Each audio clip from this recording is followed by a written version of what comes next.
And away we go. So hopefully everybody can hear me nice and loud. And I'm glad that everybody has tuned into this webinar. Now, I'm glad everyone tunes into all my webinars, but to be honest, this is one that I think is exceptionally important because I always have a good laugh when I, talk to other editors about, the things that they hate doing in their daily tasks. And the two things that always come up that editors hate doing is keying and tracking. Why? Well, because to be perfectly honest, they're painstaking processes if you don't have the right tools at your disposal. Now, hopefully by the end of this webinar, you're going to be able to look at two basically essential tools for both these tasks, BCC9 for your keying, especially the new Chroma Key Studio, and basically for all your tracking, you now have, Imagineer Systems now partnered up with Boris FX with Mocha Pro. And like I said, by the end of this webinar, you're going to see really how these two tools are not only powerful tools on their own, but they're also very powerful tools when they work together. And I'm going to show you how they work together, and you're going to see the seamless integration that goes into the two of them working together in just a little bit. But I thought what we would do is we'd start out and talk about keying. Because again, like I said, keying, one of the more painstaking processes to work with. So what I'm going to do is I'm just going to command and tab into Avid Media Composer. Now, I am using the most recent version of Media Composer, which is version 8.3. And we are, of course, like I said, using BCC9. And we'll be using Mocha Pro 4, all of the most recent versions of all this software. Now, I am on a Mac. Doesn't matter for everything that I'm going to show you. Everything I'm going to show you works exactly the same, whether you are on Mac or whether you are on Windows. Okay. Now, in most cases, what happens when you're going to be doing a key is you're given a few elements. Now, I think what I'm going to do is normally what I like to do is I like to start out and just sort of say, this is what we're going to be essentially creating. Now, what I try to do when we do these webinars and even my tutorials is I try to give you a real-world situation. And this is pretty much a real-world situation. You might be working on a corporate video for a medical company where we have our talent, the doctor here, who's going to be talking to us about medicine for your children. And they're going to go out, they're going to shoot the doctor on a green screen. They're going to give you these other two elements. Maybe you have a graphics department that's going to give you the background. And we need to take this clip with the woman that actually looks surprisingly like Celine Dion. I didn't actually notice that before, but she kind of does there. And what we basically need to do is we need to composite these elements together. Now, we not only need to composite them together, we also need to composite them together so that they have a realistic look. And once you see how simple this task should be, I'm not going to say is, but really should, I mean it is and it should be, the BCC Chroma Key Studio is going to be an effect that you're really going to go to any time that you're doing keying. Now, what's important to keep in mind about Chroma Key Studio is that when BCC9 launched last year around NAB time, is that basically what it did was it incorporated a whole bunch of different Boris FX BCC filters into one filter, into one effect. And like I said, in just a second, when I call up the actual effect, you'll see, and I'll show you the different effects that go in there, because we have the ability inside of BCC to stack effects. But obviously, the more effects you stack, obviously, the more system resources it's going to take, might require a render. What's important to keep in mind is that with BCC Chroma Key Studio, it is a real-time effect. So you're able to take that effect, drag it on, drop it there, make all of these adjustments to all of these different parameters, including things like light wrap, matte choker, matte cleanup, which again, like I said, used to be separate effects, but they're now all combined into one effect, again, all in real time. Okay, so let's build this effect. Let's just remove this from my monitor, and let's just start with our element, our graphics element. Now this element, believe it or not, I imported inverted. I should obviously see all of the background here, and this should be cut out. And that's actually not a big deal. Most people think, oh, I got to delete this, I got to re-import it. I don't actually have to do any of that. Now, before we do that, let's create a new sequence, and we're going to need 3 layers. What I'm going to do is just call this Kevin's build. Okay. And let's take this element. Now, this element, of course, is going to be the middle element. We're going to have our talent on the 3rd layer. We're going to have this layer as the middle layer, and then we're going to have our sort of our insert that could be replaced with anything as the background layer, the quote-unquote background layer. So let's take this element. We're going to create a couple new video tracks, Command and Y on the Mac, Control and Y for all my Windows friends out there. And let's just take the element. We're going to drop it right into the timeline. Okay. I'm going to step into effects mode. Now, my shortcut for effects mode is Shift and Y. Of course, as always, you can find effects mode right here at the top of the timeline. And what I want to do here is I just want to simply invert the key. Now, as soon as I invert the key, you're going to see now everything looks proper. Okay. But what's important to keep in mind is that this black element here is actually a see-through. It's a cutout. So I can put any footage that I want behind this and have it appear. So let me show you. Let's get this set up here. Okay, so let's take our footage here. This is a clip from Digital Juice's Video Tracks HD. And we're going to take this clip and I'm just going to drop it into the background like such. Now you'll see if I select V2, there we go. Okay, now obviously we need to resize this and position it, but what's important to keep in mind about what I'm going to show you is that by setting this up the way that I'm setting it up, this makes things very easy for you to get in after the fact. Let's say, you know, these are going to be little bumpers in between longer videos that you've cut. Well, basically, once you set the first one up, it's literally a matter of swapping footage out by stepping into effects. Okay, and I'll show you what I mean by that. So let's take this and let's position it inside the monitor. And we're going to do that with just a simple 3D tool effect. I'm just going to come down to blend. Let's grab the 3D warp. I'm just going to take it, drag it, and drop it onto the background. We're just going to do a basic corner pin here. Okay. Now, of course, we don't want to come up here to our, corner pin or corner track, and we just want to use the corner pin tool right here. Now, as soon as I do, you're going to notice the dots appear in the upper left and right corners. I'm simply just going to take the element, and we're just going to pin it into this screen, just like such. Okay. Let's make sure I don't actually adjust the size of my window here. There we go. And let me just grab the last one here, and we'll just position that. And so basically what I have now, let's make sure it actually is not revealing anything outside the monitor. There we go. Okay, and what I can do now is just simply drag through. There's the shot. You know what? I realized this shot needs to be adjusted. Oh, no, you know what? No problem. You actually want it to start from here? Well, let's just come down to the bottom layer. Let's step into the effect. Let's just drop that part in. Let's step out. And basically, I've now swapped this shot out. So like I said before, we're setting this up to be very easy, okay? But now, here comes the normally not so easy part, which is the key. Now, what I'm going to do is I'm going to set this up two ways. I'm going to set this up using Spectromat inside of Media Composer. I'm going to set this up using BCC's Chroma Key Studio because I want to show you the difference, because I know most people are thinking in the back of their head, oh, Kev, you know what? I got Spectromat. That's fine for all my keying needs. And you know what? To be perfectly honest, if you have a few hours to play around, I'm sure that you can get acceptable keys with it. But you know what? Really, time is what is of the essence, okay? So let's take our doctor shot. Now, I actually have two shots here. I'll show you this shot with our businessman here at the end. So here's my shot with my doctor. And we're going to take her and we're going to place her on the topmost layer, okay? And I'm going to set my key up, and then I'm going to show you sort of the equivalent in Spectromat, okay? So the first thing that I need to do is I need to apply the effect. So what I'm going to do is I'm going to come into the effects palette, Command and 8 on the Mac, Control and 8 for all my Windows friends out there. And let's come into the keys and blend section. You're going to notice that, of course, we still have the chroma key effect in the effects palette. Now, why would we need that? Well, what's important to keep in mind is that if you're migrating from BCC, pre-version 9, so 7, 8, you've been using the chroma key effect up until now. So the team at Boris FX is not going to take that effect away from you, because you're going to have legacy projects you need to go back into to revise. So if they remove that effect won't appear anymore. So they're going to keep it there for you just in case you need it. But what we want to use is Chroma Key Studio right here. So what I'm going to do is take Chroma Key Studio, and I'm going to drag it, and I'm going to drop it down onto my talent. Okay. Now, we're going to get a little bit more in-depth into creating a proper key in just a second. What I want to show you is how this stacks up against Spectromat, okay? So all we're going to do is let's do our key. I'm going to come to Chroma Key. I'm just going to select the color. Just pick green, just like that. That's pretty good looking key, okay? Now what I'm going to do, just to sort of show you the comparison here, is I'm going to take the Chroma Key talent here. Let me just drop her down here, just like such. Okay. Then what I'm going to do is I'm going to create a new video layer, and we're going to again drop the same shot on, but I'm just going to remove the Chroma Key effect. Okay, just so we're back to the green. Now let's come down to our keying section here. Let's take Spectromat. I'm just going to drag and drop again. This is a real-time effect as well. Okay, again, step into effects mode. What I'm going to do is I'm going to take the key color, okay, and we're going to pick green. Now, there's something going on here, and I'm going to show you the difference in the two keys. You might be thinking, well, Kev, both those keys look really good, okay? But take a look at what's going on around her hair, which, to be perfectly honest, is really where, that's really where the details and the, the power of Chroma Key Studio can be seen immediately. So this, what you're looking at right now, is Spectromat. Okay, I'm just going to zoom in a little bit. I want you to take a look at her hair. She kind of got this incredible Hulk thing going on around her hair. Now, I'm not looking at this at the best quality here, so let's take a look at that. Okay, so there's the best quality. Let me just come back a little bit here. There we go. Okay, lots of green. Take a look at the equivalent Chroma Key Studio. All that green is gone. So basically what I've done right off the bat is I've already saved myself a ton of time right there. with not having to go in and worry about correcting her hair and all that type of stuff.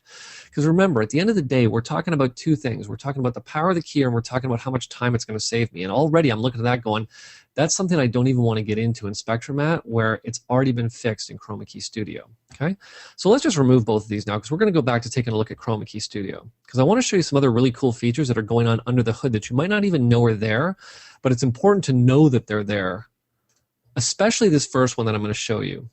Oh, look at that. Okay, gotta love Media Composer.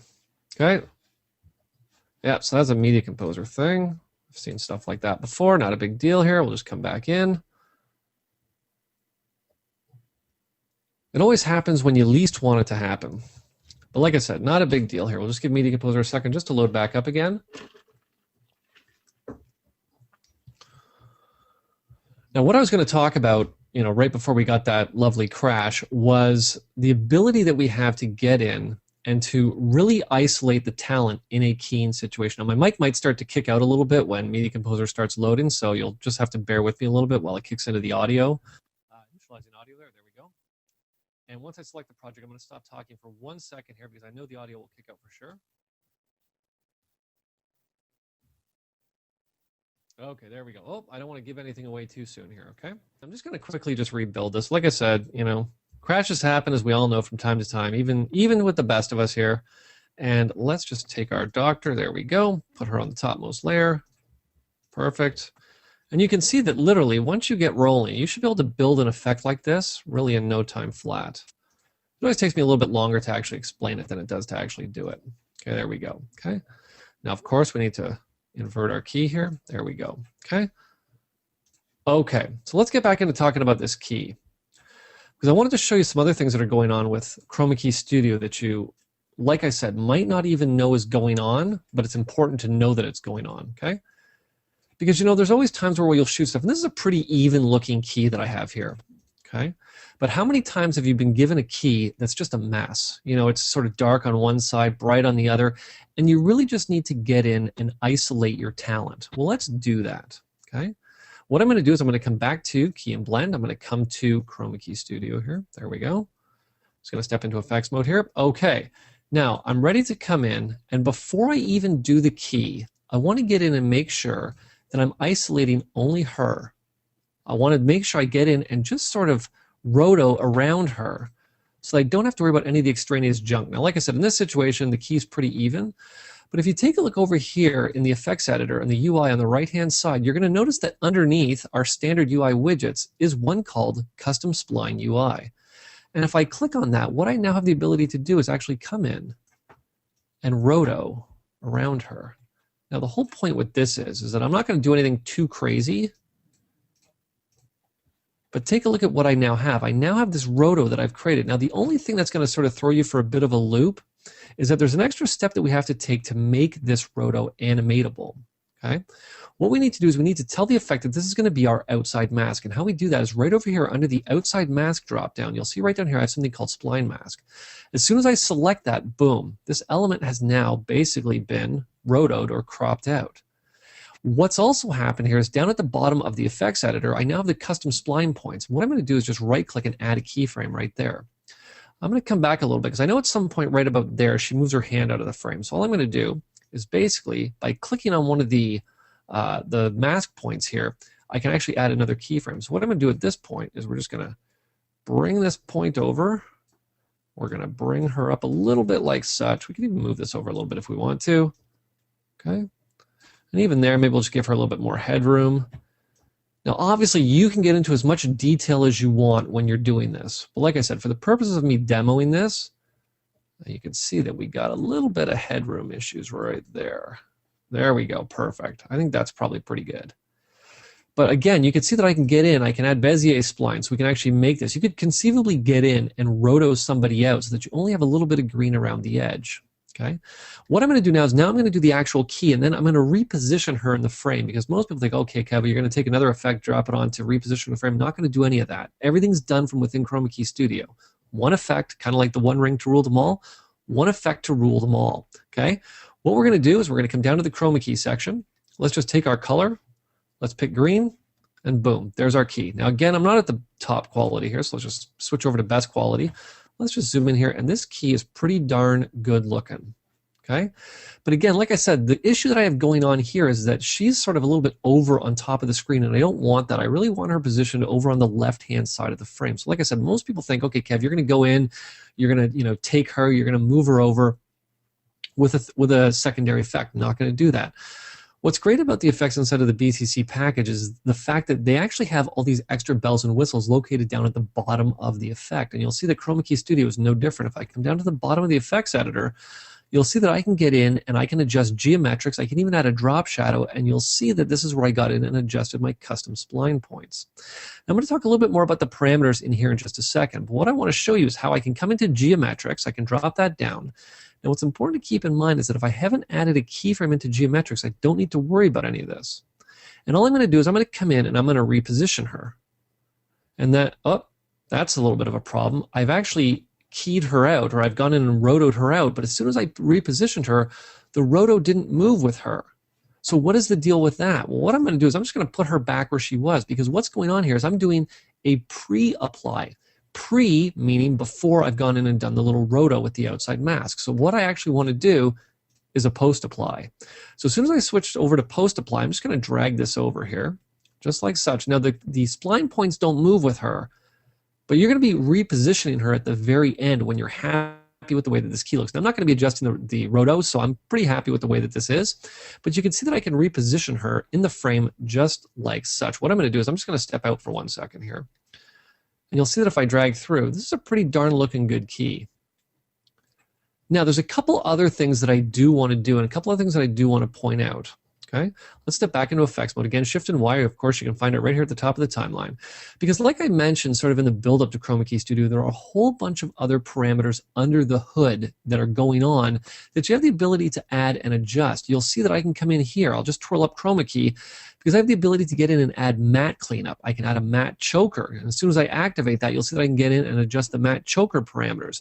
I can do a color correction. Now, for me in this case, I want to keep all the detail in her hair. You'll see if I zoom in a little bit, we got a little bit of an edge going on there that I can actually cover over with a simple light wrap. Now, the only issue is that once I apply the light wrap, I really have no idea what's going on with it. Again, seemingly I have no idea what's going on with it, but let me show you, because we actually have the ability to get in and isolate a whole bunch of different parameters of the effect right here at the top in the view options. Right now I'm looking at the final composite. But what if I needed to see what the key was going to look like? Well, that's actually pretty straightforward. Now, I should point out, you'll see that I still have the roto shape on the screen. If I want to get rid of that and just hide it, I can just switch over to the standard UI widgets and it will disappear. And of course, if I need to get it back, I can just switch back to it. Okay. So I'm going to come in here and I'm going to come up to my view options. Let me just see the mask, the Chroma Key matte right here. Boom, there's what the matte looks like. So this is how I'm going to know if I need to get in, do a little bit of cleanup to the matte, if I want to get in, do a little bit of choker around the edge and things like that. But we're going to talk about light wrap. Okay, so let me just switch back to the final composite. I'm just going to zoom in just ever so slightly on her, and I'm just going to reposition this up to her hair because this is really where you're going to notice it. So I'm simply going to come down to light wrap and I'm going to turn it on. Now, as soon as I turn light wrap on, you're going to see that the light wrap appears around her. Now, if I really want to see what's going on with this light wrap, I'm just going to twirl the parameters down, because right now the light wrap is looking at the first layer below, which is of course my background. And at any time I can simply switch over to say, well, show me the wrap on black. And there's what's going on with the light wrap. You'll see obviously brighter around where those lights are at the top, not as bright down here at the bottom. And of course now I can get in, I can make it even brighter if I wanted to and things like that. But I'm pretty happy with the way that this composite looks. And again, like I said, this was really just me creating this composite with a few clicks. I mean, imagine how much, really, I don't know how much better I could make this key, but really how much detail I could get in and add to this key if I really wanted to get in and do things like, matte cleanups, matte chokes, and things like that. I mean, really for me, as far as keying goes, Chroma Key Studio has essentially become the center point of all of my keying work, not only because it's a great keyer, but because the team at Boris Effects has just added so many parameters in here, including that roto shape, which is fantastic, for me to make these keys look fantastic every time. Now, just for fun, I did throw together a sample with a guy here. And believe it or not, this is essentially Same key, same light wrap, same everything. And this looks great as well. Again, I think I built this in about 5 or 10 minutes, probably not even that. And it looks really, really nice. Okay, so let's move on, because I want to talk about some other features inside of Boris Continuum Complete. You know, some great effects and some great, you know, also features of Boris Continuum Complete that, again, you might not be aware of. Now, in this effect, what we're going to do is we're going to create a little film noir, sort of old school Hollywood intro for a movie, okay? And you can see down here that I have essentially 3 layers. I have 2 of the same layers, both called lighting, which is kind of weird. And then I have the topmost layer, which is called the filler. Now you'll see that if I click down, basically by clicking down, what we're going to see is we have just the rain. I have the Boris Effects Film Noir, which is a 3D extruded text on top of the background.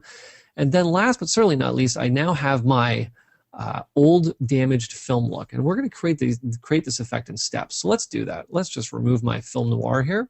Let's take lighting number 1, and let's get in and let's create this effect here. So what I'm going to do is I'm just going to take the entire effect, and all it is, again, this is an element from Digital Juice, from their Compositors Toolkit. Okay, basically just light shooting through a or smoke coming through a light, and we want to add some rain to this. Now, what's kind of cool about the effect is that, you know, we've got a bunch of different cool particle effects in here. Let's come into particles here. You know, we've got things like comets, we've got, you know, pin art, but the 2 that I'm going to be using, or 2 that I could be interchanging, is basically rain and snow. You know, so if you were sort of creating a, you know, Citizen Kane look and you wanted to have snow instead of rain, you could easily swap out the rain for snow. But in this case, I'm going to use rain. I'm going to take the rain effect, and I'm going to drag it and drop it on there. Now, unfortunately, you know, I need a downpour, because that's really not enough rain. Okay, so let's just add more rain in here. Now you'll see that I can get in. We have, again, a ton of parameters that we can get in and adjust. We can adjust the rain amount, the angle, the speed, the depth. But for us, we're just going to adjust the amount. I'm just going to punch that up to be about 100. Now what I need to do is I now need to have the light, basically, it's not even so much the light, it's actually the non-light area, the dark area of the image, to be used as a key. I want to basically just have the rain appear in the light. Now, most people might think, well, Kev, you're probably going to do that as a matte key effect. And technically, what I'm going to be doing is more like a track matte. Anyone that's familiar with After Effects, we're going to be doing this like a track matte. But we're going to use another great built-in parameter of the BCC effects. You'll see BCC rain, and it's right down here at the bottom, and it's called Pixel Chooser. Now, most people take a look at Pixel Chooser, they have no idea what it means, and they kind of ignore it. But I'm going to show you a fantastic utilization for Pixel Chooser right now, which I now use all the time. So all I'm going to do is I'm going to turn the Pixel Chooser on. Now, what I need to do is, in this case, you'll see that I have the Pixel Chooser, I've got the Pixel Chooser region, or I have the Pixel Chooser matte, and that's what we're going to be doing, because essentially what I just have here is a very basic matte key, you know, black on white. So let's take our Pixel Chooser matte. I'm going to drop that down, and of course the question is, well, what channel of this element do you want to use as the matte? Well, of course we want to use luminance.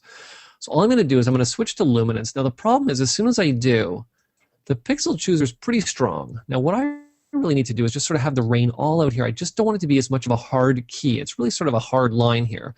And I don't want it to be as much of a hard line as it currently is. And that's actually very simple to adjust. You'll see right down here inside the matte region, we have the ability to get in and adjust the threshold. So let's adjust the threshold. We'll adjust it back the other way here. Kind of like that, okay? Now it's still a very hard edge, so let's just soften that up even more. Kind of like that. So you see we sort of got the rain trailing off all the way up to the top here. Okay? Alrighty. So you'll see now, we now have that rain looking just like that. Okay? I'm just going to step back into the effect just for 1 second. What's important to keep in mind is that we can also choose, much like we do with, you know, we have this option in many of the effects, we can choose what the Pixel Chooser layer is, whether it's the filter layer, the first layer below, etc., etc. Okay? So let's now get in and let's add our 3D text. Okay, so again, new video layer, Command and Y on the Mac, Control and Y on Windows. Now I'm going to apply the effect right here to the track itself. So let's hit Command and 8 on the Mac, or Command and 8 on the Mac, Control and 8 on Windows. Call it the effects palette. Let's come up to our 3D objects and let's take our 3D extruded text right here. Extruded text, I'm going to take it, drag it, and drop it. Of course, we're prompted immediately to launch the text window. And what I'm going to do is just launch the text window. Pretty straightforward. Now we're going to call this a Boris. Now, of course, I've already got the font chosen. This is it's a free font. I believe it's called Riesling, R-I-E-S-L-I-N-G, free font that I found on the web. So this is going to be a Boris Effects. This is going to be a film noir. Okay. Now I'm just going to take film noir. I'm going to increase the size of that. Let's make it like, I don't know, about double the size, about 120. I think that's not too bad. And what we could do if we wanted to is just sort of reposition this. Now, did I have it upper and lower in the original? I don't remember. Maybe I did. Maybe we'll make it upper and lower just so we can make it a little bit more stylish. Okay, like this. Now, there's no E in noir, so let's make sure I spell that right. Film noir. There we go. And I think I'm just going to make this even a little bit bigger. Let's make it about 180. Very nice. Okay. And let's position this about like such. Let's adjust the leading. Maybe we'll put it, I don't know, about -64. I'm simply going to say apply. And the text is now going to appear. Now I need to adjust the leading a little bit more. So let's just come back in here. We'll make this about, I don't know, 110. Okay, say apply. There we go. You know what? Once I get rid of the bevel here on my text, that will probably fix that. Worst case is I can just step in and adjust it. Now for me, not a big fan of the bevel. Okay, I always like to have my bevel to be like practically non-existent. Now there we go. Now I might just need to do an ever so slight adjustment here. Let's make that -100, and that'll probably fix it. Whoops, not -10, -100. Okay, there we go. Okay.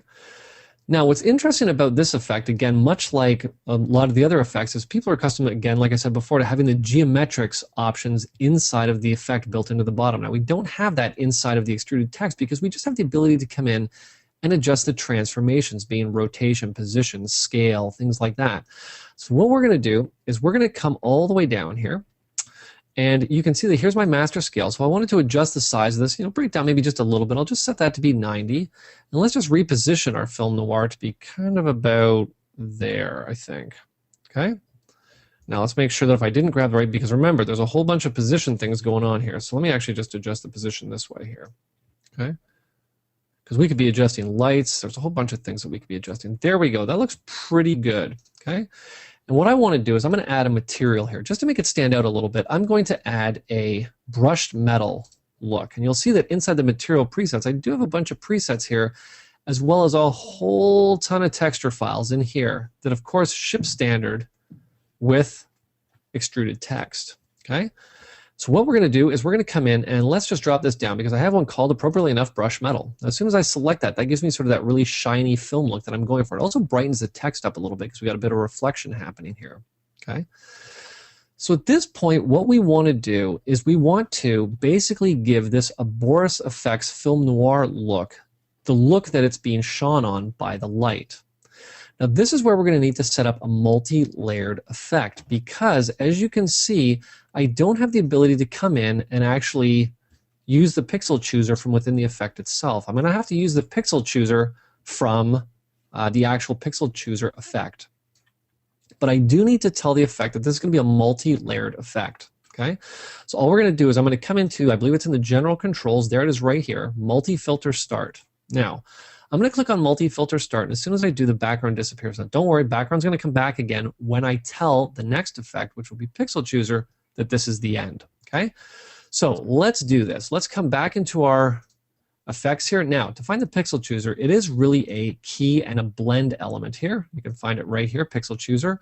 Option on the Mac, Alt on Windows, drag and drop, just like such. Now, of course, what's important to keep in mind is that as soon as I drop pixel chooser on there, it doesn't look right. Why? Because right now, there's a couple things going on. We want to make sure that this is, first of all, the multi-filter end. Now, as soon as I choose multi-filter end, nothing happens because the output right now is a black and white matte, which is not what I want. What I want is I want to have the alpha channel as the output. And you'll see, there we go, looking very nice. Okay. Now what I can do, again, much like I did before, is I can come down to the pixel chooser matte. We can come down, we can choose the layer not to be the filter layer, which is what most people think it would be. It's actually going to be the first layer below. Okay. Now what's important to keep in mind is that what I probably should have done here when I set this up, I'm just going to step into the effect here. is I probably should have just added this to the lighting effect. So that way when I do this, I can just add the pixel chooser to it. See, this is the great thing with these effects. They're so flexible as far as stepping in and making these adjustments, okay? So let's do this here. Let's come in and let's choose our pixel chooser layer to be the filter layer, just like that. That is much more of what I'm looking for. Now, of course, we can get in and adjust the threshold however we want to. I'm not going to adjust it too much here, okay? And that's looking not too bad. And what I'm going to do now is I'm just going to soften the mat up a little bit. Okay, looking very nice. And what I'm going to do now is I'm going to get in, because I'm pretty happy with the way that this looks, because I want this to look like an old film. Okay? So let's take this and let's make it look like an old film. What I'm going to do is I'm going to add a new video layer, Command and Y on the Mac, Control and Y on Windows. Now, the effect that I'm going to use is damaged film, but there's actually a couple of different effects that I could use in this situation to create a very cool look. Now, what I'm going to do is I'm going to come, film style is in most cases where you go. Now, like I said, we could use two-strip color, which is the Technicolor two-strip color, or we could use BCC film damage. Now, what I think I'm going to do, just to sort of show you another cool tool that you have at your disposal, is I'm going to take the two-strip color, I'm going to apply it to the topmost layer. And I'm going to step into effects mode because I want to talk for a second about presets, because presets are something that it's very big and a very, besides obviously the great effects inside of, Boris Continuum Complete, really the presets. I think you have over 2,000 different presets across the entire plugin package, at your disposal to work with. And how we worked with presets in the past was we have a preset dropdown. And we'd come in and we'd select the first one and be like, you know what, I don't think that's really the look that we're going to sort of, well, yeah, definitely not the look we're going to want to go with. But what we'd basically do is we'd either be clicking down like such, or we'd click on, previous preset, previous, next, until you kind of found something that you wanted. We don't need to do that anymore. What I'm going to do here is I'm just going to put this back the way it was on the default.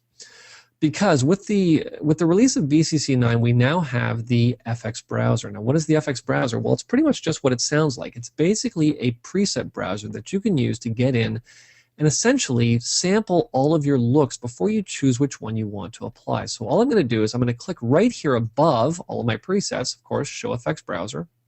Okay? And we'll give the FX browser a second here to open up. And again, what's important to keep in mind about the effects browser is that it's included with most effects. Now, obviously, there's a couple of effects, like Pixel Chooser that you might not, really be able to get a good look at, some presets with. But really, the FX browser is accessible through almost all of the effects inside of Boris Continuum Complete. Now, you'll see there's the FX browser. You'll see, now, I'm not going to get too much in detail into the FX browser. Why? Because I've already done an in-depth tutorial that you can actually find on the Boris Effects website in the Boris TV section, specifically on the effects browser for Avid Media Composer. So you can get in and check that tutorial out on your own time. But what this does give us the ability to do is to basically just come in and be like, okay, well, you know what, let's sample some of these looks. Let's click on this look here. Wow, that looks pretty good. Let's click on this look here. Wow, that looks pretty cool. So the FX browser, and the great thing is that it's actually giving me a history down here at the bottom of all of the presets that I have chosen, okay? Now, the one that I actually used wasn't in Technicolor two-strip or two-strip color, but I wanted to show this effect because I think this is a fantastic effect, especially if you want to get in and create very cool old or vintage film looks.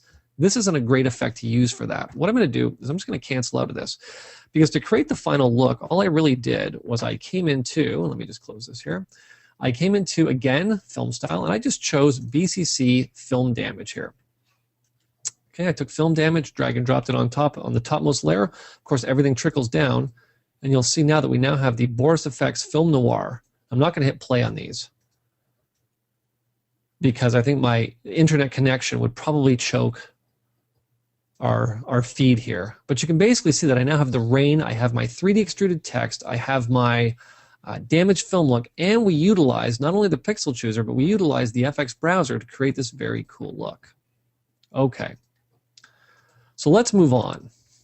Okay, now we're going to talk about that second part of things that editors hate more than anything. We're going to talk about motion tracking. And believe it or not, motion tracking was something that I hated to do for a long time because I could never really get realistic looking motion tracks, which is essentially, the core of motion tracking. If you don't get a track that looks exactly the way that it should, then it's not going to be believable. Now this is the shot, this is the example that I found, and this is again is another shot from Digital Juice's Video Tracks HD. And I figured this was a perfect example to use. Why? Because you're always going to get those producers or directors that think to themselves, you know what? We need this for a commercial about, you know, XYZ company that sells houses. So you know what we're going to do? We're going to put that for sale sign on the front line. We're just going to leave the phone number area blank. And then the editor, whoever, can put in whatever phone number they want after the fact.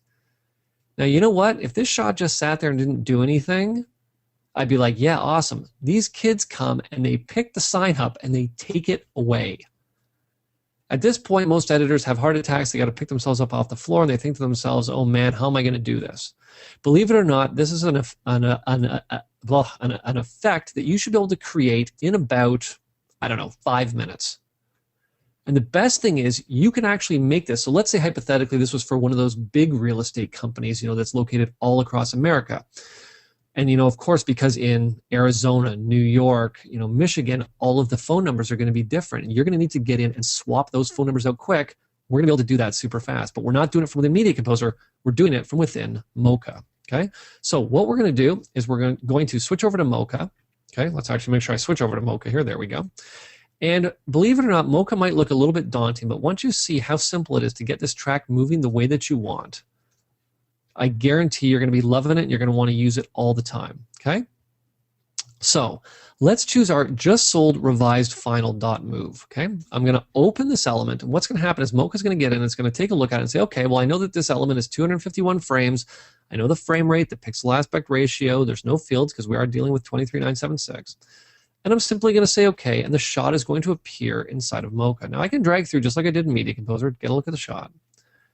And we're going to need to do this track. Okay. Now back in the day, now I say back in the day, I guess that's sort of back in my day of originally starting out to do tracking. We used to do what's called point tracking. Okay. And basically what we do is we pick a point and we try to track that, then we try to do a corner pin to make it look right, and it never really worked. But we're going to do something a little bit different. We're going to do some planar tracking here. And what we're going to do is we're going to set up a track region for Mocha to track. And believe it or not, it's going to do the track in one pass. I'm going to have to make a couple minor adjustments, but basically the track is going to be done in one pass. Okay? Believe it or not, I'm not going to have to make any adjustments inside of Media Composer. I'm just going to have to import that track through Boris Continuum Complete and apply it to that same clip that's in my timeline. Okay, let me show you how simple this is. Now, the two keys that you're always going to be using inside of Mocha are Z and X. I'm sorry, I'm from Canada. I don't say Z, I said Z. And Z is to zoom. Okay, you'll see that I can zoom in and out of the image. And X is to pan. So I can really get in and position this however I need to position. Now, you might be thinking that I need to get in and make some crazy, you know, points and get in and do all that type of stuff. I'm not going to do any of that. Believe it or not, 4 points is all we're going to need to make up the plane that we're going to have Mocha track. So let's do that. All I'm going to do is I'm going to choose the X-spline tool, which is basically going to make me a straight line. And I'm going to add 4 points to the corner of this sign. Okay. Now, what I'm going to do is I'm just going to tighten this up a little bit, okay? And let's just get in and let's just make sure that we're on the actual corner of the sign. Now, what's very cool is once I select each one of the points, you notice I get a little zoom in here. Now, you'll see as soon as I move the mouse over it, it's pretty clever. As soon as I move the mouse over it, it repositioned it in case I needed to do some work over there. But basically what this is giving me, it's giving me a zoomed in view of that point. And all I'm going to do as soon as I click on the other point here is I'm just going to adjust this. Now, what's important to keep in mind is that I don't need to worry about this track once they turn the sign. But we're going to let it track all the way to the end, even though the track, once it gets to that point, is going to get messed up. But trust me, we don't need to worry about that. So believe it or not, I know you're probably thinking, I don't believe it, Kev. We've got our track here, where we've got our points for our track. And all I'm going to do is I'm going to tell Mocha, first of all, that I want to track everything, including perspective. And I want to use 90% of the pixels in this area, not 30, 90. Okay? And what I'm going to do is just say go. Okay. Now, in most cases, I'd have this prep before, but I want to do this sort of live because you should get a pretty good idea as I'm talking here what Mocha is doing. Now, if you take a look, what I should actually do is I'm just going to stop this. What's important to keep in mind is I could stop this at any time and just keep it going. Okay. You'll see this track is pretty dead on. It really hasn't moved much, but then again, we really haven't had much movement in the track. Okay. But we're about to have some big movement in just a second when I think it's Dad and Mom pulled this sign out of the ground. Okay. And in most cases, this is where everything falls off the rails. Okay. Because Because as soon as that fast movement happens, in most cases, whatever your point tracker is going to have a heart attack and it's going to die. Okay? But not the case with mocha. Take a look at what's happened. Now, really, you saw that I opened up mocha. I haven't really made any adjustments to this shot. I just selected the area and I said go. Okay? Watch what happens when we get here and they're going to pull this sign out. Okay? You can see even the hand goes into the area. Dad's hands are about to come in. Mom's hands go in. Everything is still pretty tight right there. Here we go. As they pull the sign out, take a look at how well mocha sticks with that track. Now what I'm going to do again, I'm just going to stop this just so we can zoom out and see this because we want to see what they're going to do here with this sign. Now again, like I said, don't worry about the fact that they're going to walk off with the sign and we're going to lose and the track's going to get messed up once they disappear with the sign because to be perfectly honest, we don't need that information anyways. Okay? I'm just going to let it just go all the way to the end. Like I said, the tracker will sit there. You'll see even in the turn, it's still staying pretty tight there on the corners that I had originally defined. Okay? So here they go. Boom, sign's no longer good anymore. It says it can't keep going, so it's just going to stop, which is perfectly fine because, like I said, I don't need anything past that. Now, what I'm going to do is I'm just going to do a quick adjustment to this track because once it does the track, I do have the ability to get in and just adjust my points ever so slightly. What I'm going to do is just jump down to the point where they're going to lift the sign out of the ground. Okay? And you'll see that what I have the ability to see now is the previous keyframe and the current keyframe so that I can line everything up exactly the way that it needs to be. Okay?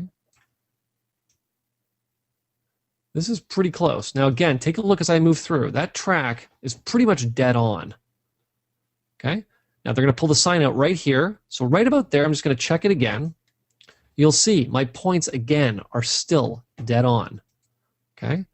Now as I start to turn the sign a little bit, we're going to start to lose it a little bit. What I'm going to do is just add a keyframe here, just in case I have to make an adjustment as they spin it. Look at that. We're still pretty much dead on in the track. Okay? Maybe I can make a little bit of an adjustment up there at the top as it moves.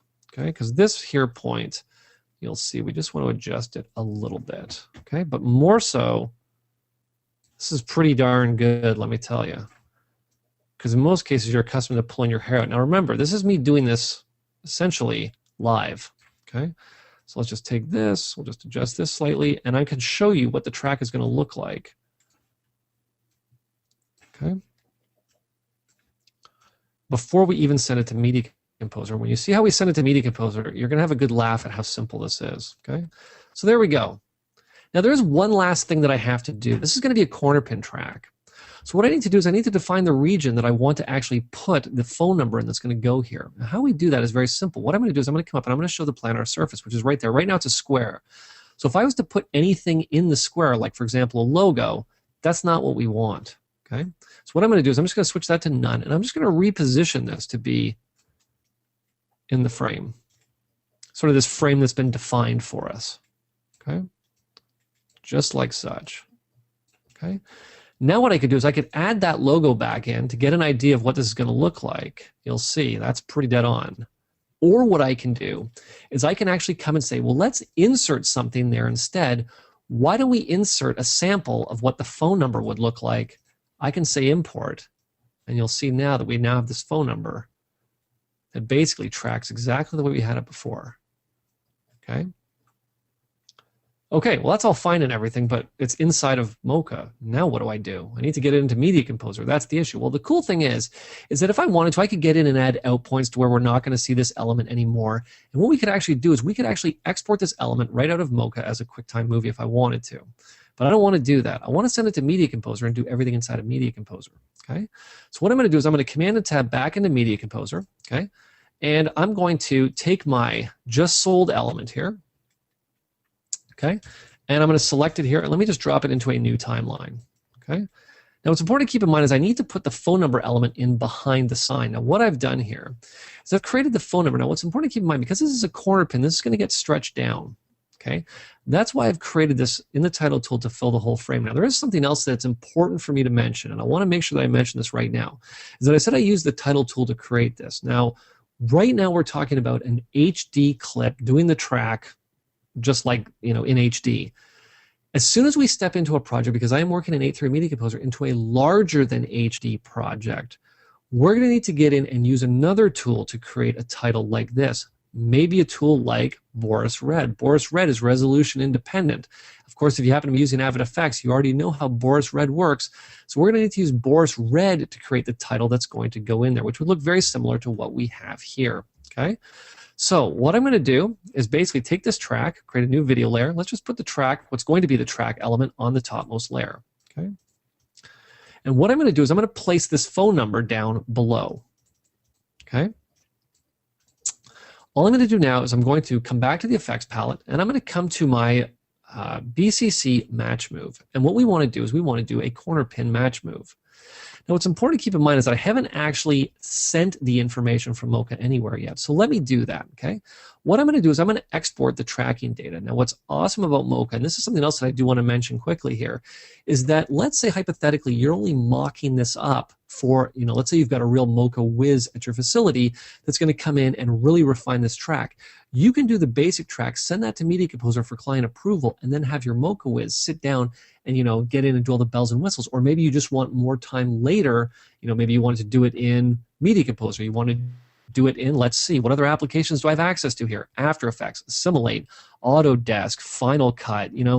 Inside of Mocha, you have the ability to export this tracking information as all of these different types of information. Now for us, because we need to use BCC as a bridge to get this information into Media Composer, we're going to use the Boris Effects BCC corner pin. And what I would do is I would say save. Now what I've actually already done is I've actually saved this tracking information out already. And what's actually kind of cool about it is that you'll see that all it basically is just a bunch of numbers. That's really it. I mean, this file I think is like, 20 kilobytes or something like that. But basically it gives me each one of the points. You can see corner pin 1, and it's going to give me all the dimensions. But I don't have to worry about any of that because I'm going to let BCC worry about all that. All I'm going to do is come back into Media Composer. I'm going to come into my corner pin effect. I'm going to come down to the motion tracker section. I'm simply going to load the information. Let's come up to my desktop here. Let's come into my tracking information. Let's come to my home track proper. I'm simply going to say open. And as soon as I do now, you're going to notice that it took that element and it stuck it in the sign. Okay.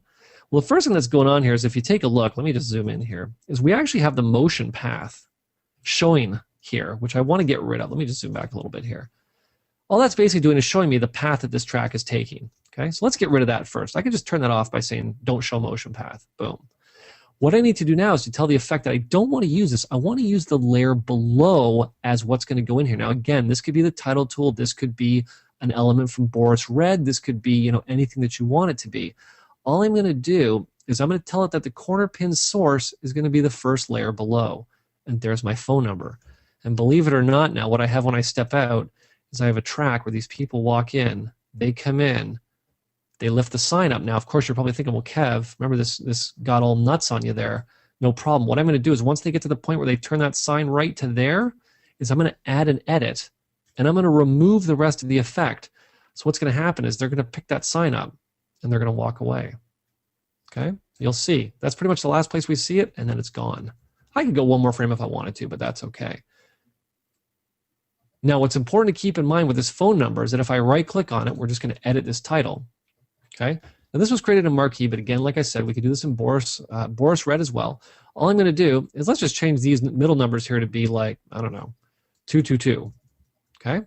What we're going to do is just quit out of Marquee. We'll save this to a bin. Okay? Make sure we save this as DNX 175. There we go. Okay? We're going to take our 222. I'm going to drop it in here. I'm going to step back up, and literally instantly, we've now swapped that out, that phone number. So conceivably, I could go in and create a nationwide promo. And what I'll do here is I'll show you the one that I just, it's essentially the exact same look, but I've rendered this one so I can actually scroll through it. What's also very cool is that if I wanted to, I do have the ability to come in and add motion blur to this to give it a realistic motion blur as they pick it up. But you see, that track is pretty much dead on. First pass, no problem. Okay. Now I got one more to show you before we wrap this up, okay? And this is another one that editors do all the time. All the time. And I am talking about screen replacement, okay?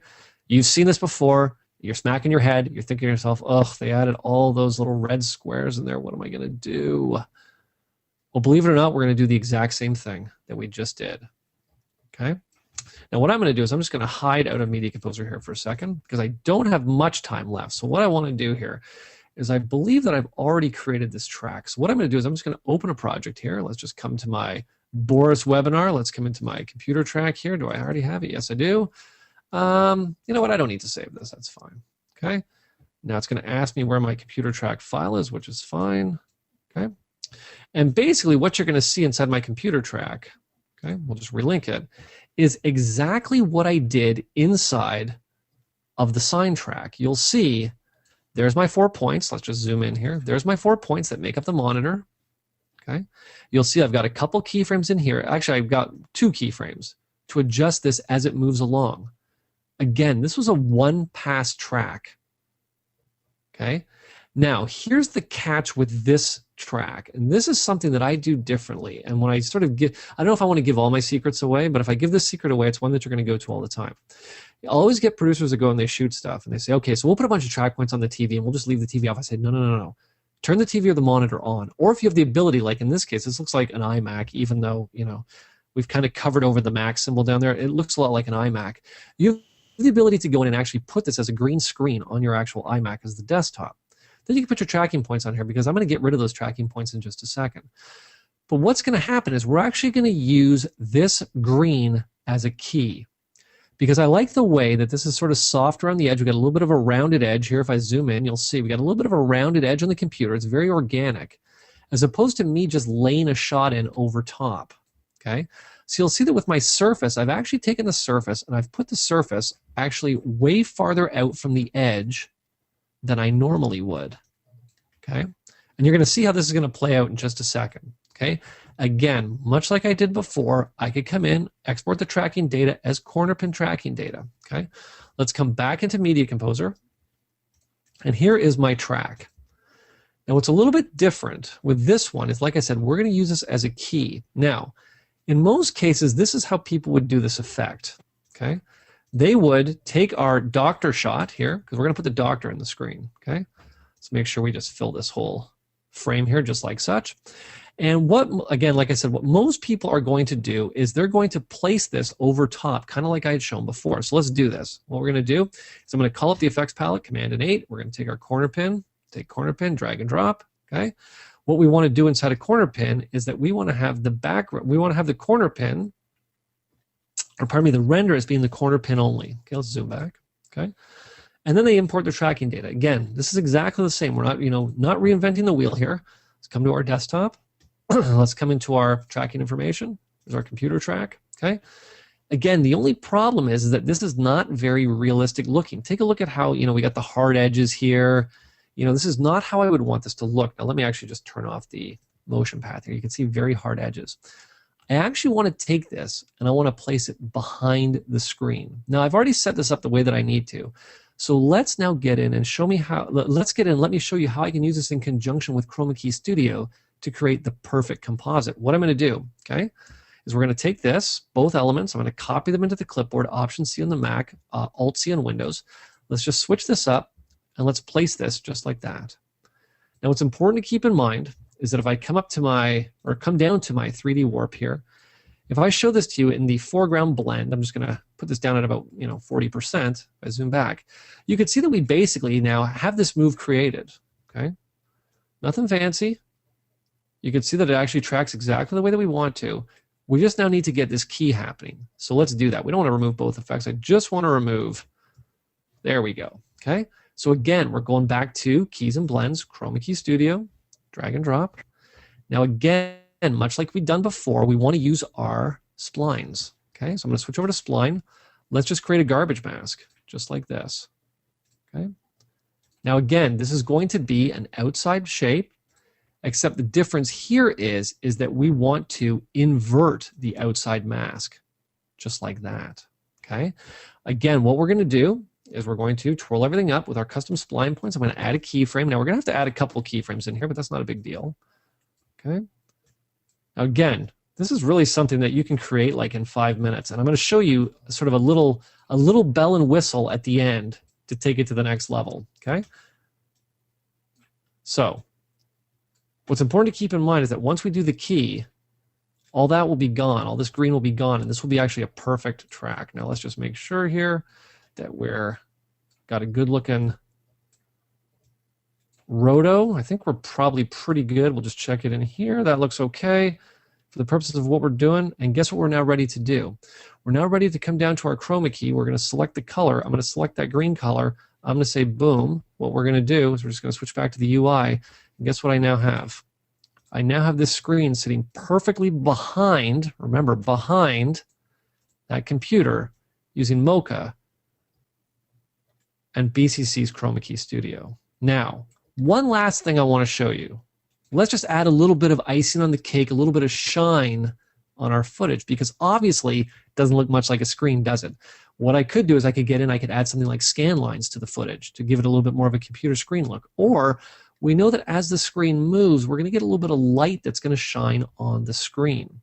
So let's get in and let's add a little bit of shine to this shot. What I'm going to do is I'm going to come to the BCC light section. I'm going to come down to my light sweep right here. Now, something else I want to point out. You're going to notice that I have light sweep and light sweep MT. One is real time, one is not. What's the difference?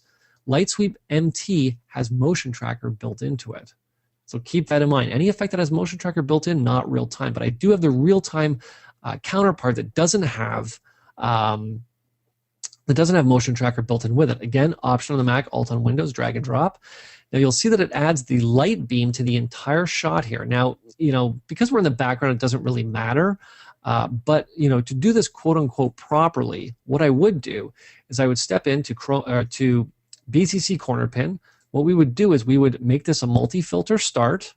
What we would do is we'd come to light sweep and we would make light sweep a multi-filter end, so that the light sweep is only going to appear on the actual screen itself. Okay, so let's put our direction at about -45. Let's take our cone width and just bring it way out, kind of like that. And let's start it up here. Now I know the move itself sort of slows down a bit towards the end. So what we're going to do at this point is I'm going to add a keyframe for the light center. Okay, let's come down to about, I don't know, I think it's somewhere around here where the move sort of slows down. And all we're going to do is we're going to bring the light sweep sort of right over here. Okay, automatically another keyframe is added. And what I'm going to do with this keyframe is we're going to make it a spline keyframe so that it eases in. Okay, and basically what's going to happen now is that as the monitor moves, you'll see that we get that light gleam across the screen to really take the shot to the next level and make it even more believable. Okay,